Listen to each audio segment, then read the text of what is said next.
एक नई वीडियो के साथ आज मैं फिर हाजिर हूं, आपका होस्ट दोस्त विक्रांत जोशी आपका स्वागत करता हूं मेरे विमाश्रम में, जिसमें हम लेके आते हैं वर्ल्ड अफेयर्स और डिफेंस की दिन भर की टॉप खबरें। तो चलिए जान लेते हैं। अगर आपने हमारी मर्चेंडाइज चेकआउट नहीं करी हुई तो अभी कर लीजिए। व्हाट्सएप नंबर सामने आपको दिख रहा होगा, वहां से पता करिए कैसे इसकी बुकिंग करनी है, आपको सारी जानकारी दी जाएगी। अपनी सबसे पहली खबर की बात करेंगे, ब्रह्मोस की तरफ से निकलकर सामने आ रही है। आपको पता है कि भारत के पास एक्सपोर्ट कस्टमर पहला जो कि फिलीपींस है, उसको इस साल के अंत तक हम लोग ब्रह्मोस डिलीवर कर देंगे, जो कि सौर बेस्ड मिसाइल सिस्टम है। इसी तरह से हम लोग अब इंडोनेशिया के साथ भी बात कर रहे हैं और बात इतनी एडवांस स्टेज पे पहुंच चुकी है कि प्राइस नेगोशिएशन चल रहा है और ये प्राइस नेगोशिएशन कहा जा रहा है कि जल्द ही खत्म हो जाएगा और 2024 तक इसकी कॉन्ट्रैक्ट साइनिंग हो सकती है। एक साल में ही मतलब इसकी हो सकती है।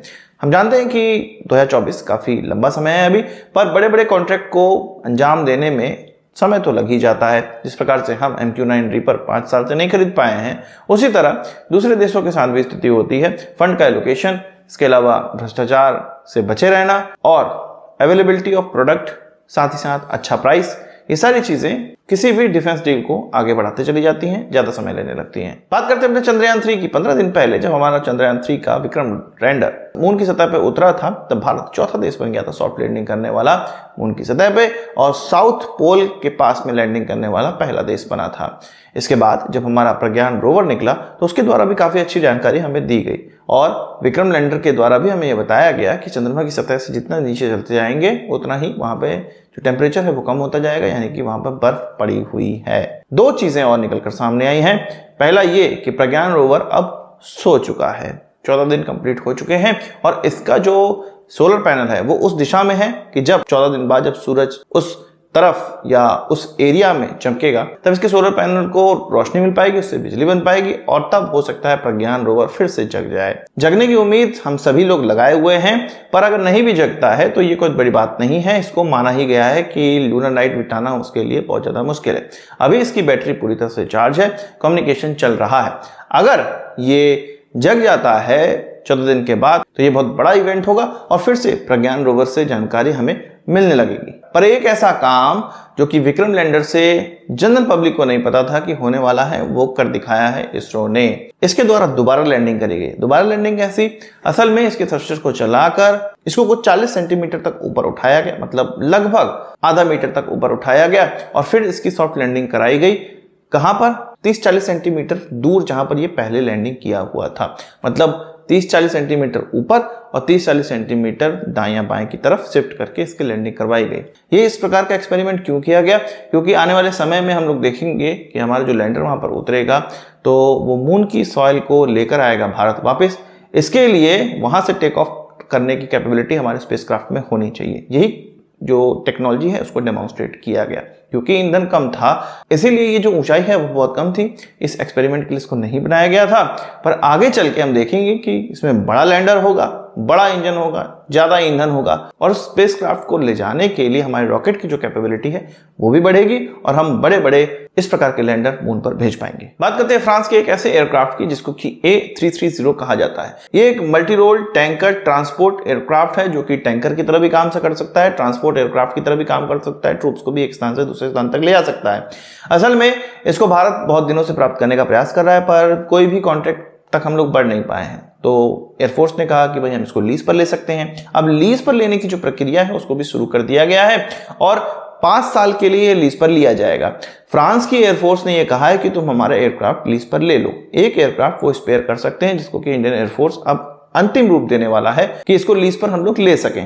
ये जो लीज वाली कंडीशन है वो 2-3 साल पहले ही डाली गई है हमारे प्रोक्योरमेंट सिस्टम में। इससे पहले लीज पर लेने वाली कोई बात होती नहीं थी। असल में भारत के पास जो कैपिटल फंड होता है, इस तरह की जो खरीदारी में इन्वेस्ट करने के लिए फंड होता है वो बहुत कम होता है।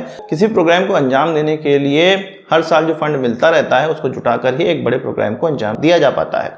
तो इस तरह से ये टैंकर एयरक्राफ्ट खरीदना मुश्किल होता चला जा रहा था। तो अब लीज के माध्यम से कम पैसों में इसकी जो सुविधाएं हैं वो हमारी एयरफोर्स या सेना के तीनों अंग ले सकते हैं। यहाँ पर बहुत सारी चीजें लीज पर लेना बहुत अच्छा भी नहीं कहा जाता, क्योंकि जब ये प्रोडक्ट हमारे पास होंगे तो उसका जो दाम है, उसके ओवरऑल जो लाइफ साइकिल का कॉस्ट है वो बहुत कम होगा। पर लीज पर लेने पे इसके लाइफ साइकिल का कॉस्ट बढ़ जाता है। पर क्या करें, अगर आपके पास किस्तों में पैसे आ रहे हैं तो उस कंडीशन में लीज पे ही प्रोडक्ट लेने पड़ जाते हैं। और इसी तरह की चीज हमें अपनी जो सेना के अंग हैं उनकी डिफेंस इक्विपमेंट खरीदारी में भी देखने को मिलता है। बात करते हैं मणिपुर सिचुएशन की। 3-4 महीनों से वहां सिचुएशन अच्छी नहीं है और कुकी और मैथी का जो युद्ध है वो हम लोग देख ही रहे हैं दोनों संप्रदायों के बीच में। पर अब इस चीज में एक और नया मोड़ आ गया है और एक ऐसे भारतीय ऑफिसर जो कि रिटायर हो चुके थे, जिन्होंने म्यांमार में सर्जिकल स्ट्राइक को लीड भी किया था, उनको अब चार्ज दे दिया गया है। उनके लिए एक नया पद क्रिएट किया गया है जो कि senior superintendent of police combat है और उनका नाम नेक्टर संजीन बान है। इससे पहले इन्होंने सर्जिकल स्ट्राइक को भी जो म्यांमार में हुई थी उसको लीड किया, जैसे कि मैंने आपको बताया। खास बात यह है कि इनके पास जो इस प्रकार के अटैक हैं या इस प्रकार के जो आतंकवादी घटनाएं हैं उनसे लड़ने के लिए बहुत ज़्यादा एक्सपीरियंस है। मैं आतंकवादी घटनाएं क्यों कह रहा हूं, क्योंकि ये चीज़ डिक्लेयर हो चुका है और ये चीज़ फाइंडिंग में निकल के भी आया है। जो इसमें जो लड़ाके हैं वो बहुत सारे म्यांमार से आए हुए हैं और उनको हथियार भी म्यांमार से ही दिए जा रहे हैं। म्यांमार में जो जुंटा राज है उसके बाद भारत ने रिफ्यूजीज के लिए अपने द्वार खोल दिए थे। अब इसी रिफ्यूजीज के आड़ में जो कुकी फाइटर्स हैं वो भारत के अंदर पहुंच गए। कहा जाता है कि चीन के द्वारा इनको पहुंचाए गए और म्यांमार के अंदर ये प्रॉब्लम क्रिएट कर रहे हैं। हथियार लूट चुके हैं, बहुत से रिकवर किए गए, पर अभी भी बहुत से हथियार इनके पास हैं और ये वहां पर इन्हीं हथियारों के माध्यम से आतंक मचाए हुए हैं। तो नए ऑफिसर को इसकी कमांड दे दी गई है और जल्द ही इसको फिनिश कर दिया जाएगा। ये जो पोस्ट है वो 5 सालों के लिए है। इसका मतलब भारत सरकार ये सोच रही है कि जो प्रॉब्लम है मणिपुर के अंदर वो 5 साल तक चल सकती है या 5 साल के अंदर इसको खत्म किया जा सकता है।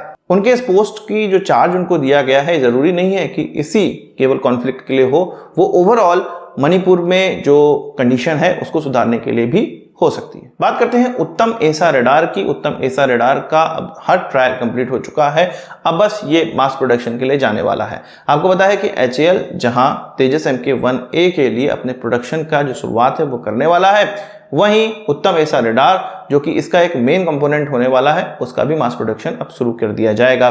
शुरुआती कुछ 20-21 तेजस MK1A में इजरायली एल्टा रडार आएंगे जो कि एसा रडार होंगे। उसके बाद के एयरक्राफ्टों में इन उत्तम एसा रडारों को रिप्लेस करना स्टार्ट कर दिया जाएगा। आपका इस वीडियो पे क्या कहना है कमेंट बॉक्स में जरूर बताइएगा। तो आज की इस वीडियो के लिए बस इतना ही। आशा करता हूँ कि वीडियो पसंद आया होगा, आपको एक बड़ा आंसर जरूर देंगे। इस वीडियो संबंधी सवाल से जवाब कमेंट बॉक्स में जरूर लाइएगा और यदि आपने हमारे चैनल सब्सक्राइब नहीं किया उसे भी कर लीजिए क्योंकि हम इस प्रकार की वीडियो लाते रहते हैं। नमस्कार, थैंक यू, जय हिंद।